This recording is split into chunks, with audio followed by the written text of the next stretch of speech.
What's going on, everybody? Happy Taco Tuesday. Welcome to Tacos with Guapo.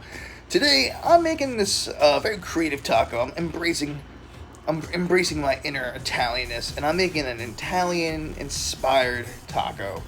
So let's cut to the video of how to make this bad boy, and let's go through this journey together, because I'm pretty proud of this little concoction I thought of up here. So let's get to it. Alright, so first thing we're going to do, we're going to start making our Italian salsa. And with this, I'm just going to use Kalamata olives and some roasted red peppers. And we're just going to chop them up nice and fine and just kind of make like a little tapenade salsa hybrid. And then once you roughly chop them, you just put them aside and mix them together. And we're going to start heating up a pan to make our meat with.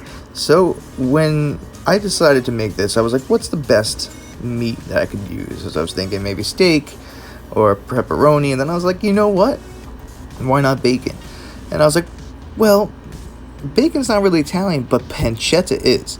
So we're going to be using some diced pancetta that I got at Trader Joe's. You can pick it up, it's already diced. You can get a really, a thick cut, do it yourself, but to make this nice and quick, I got the pre-diced pancetta. So we're going to heat up this pan, put some garlic in it to give a nice little aroma, stir that up, and then we're going to add the delicious savory pancetta.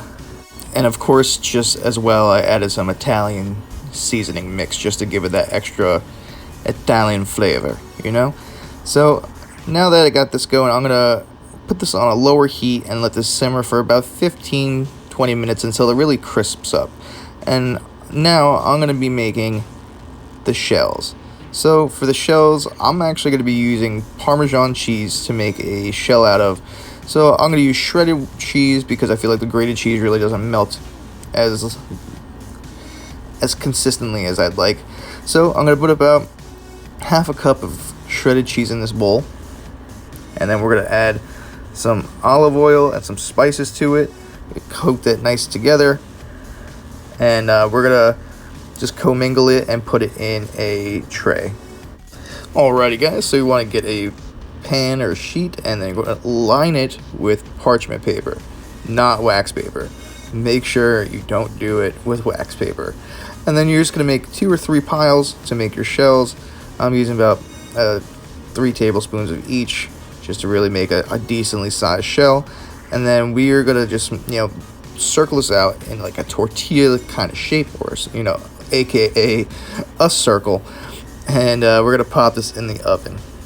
So you're going to want to preheat your oven to 400 degrees, and you're going to pop these in for about 5 to 10 minutes, but just check on it at the 5-minute mark. Alright, so we got these in the oven. These were good for about 7 minutes. You just want it to be crispy enough on the back side of it so you are able to mold it into the taco form. Now, fortunately for me, I got these taco holders, so that'll help create and stiffen the shells in a taco form. These are cheese, so they're good, and you're mixing them in oil, so they're going to be a little oily. Keep that in mind. I know a lot of people like to refrigerate this too to really have it congeal and stay in that stiff form, but I like them hot, like them cheesy. Sometimes I like that little extra pull. So I'm just going to go with the flow, and add it to my taco holder. Alright, so after you let those shells cool for about 5 minutes, you're going to want to add all your ingredients. So you're going to want to pop out that delicious pancetta into the taco shells, and man, it came out really good. Super crispy. And then you want to add your your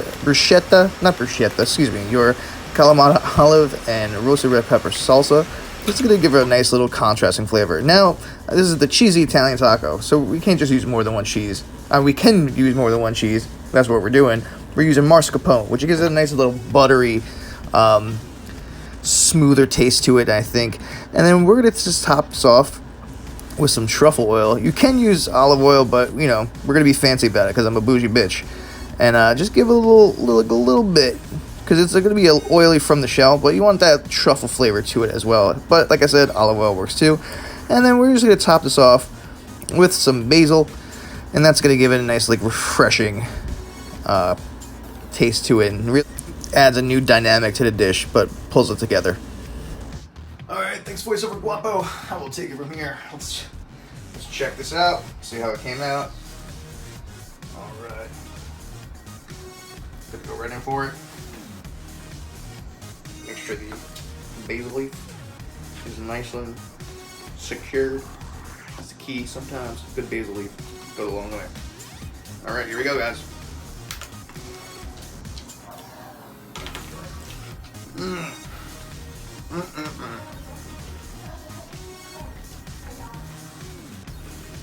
It's very good. A lot of flavors happening. Everything really meshes well. You got the savoriness from the pancetta, and then you got the saltiness from the Kalamata olives, bringing it together with the sweetness of the roasted red peppers, and then the two different cheese profiles. Really does make it wonder what else is out there, because this is delicious. Alright guys, all for tacos with Guapo. I'll see you next time. Don't forget to live grande and be Guapo. And don't forget to like and subscribe.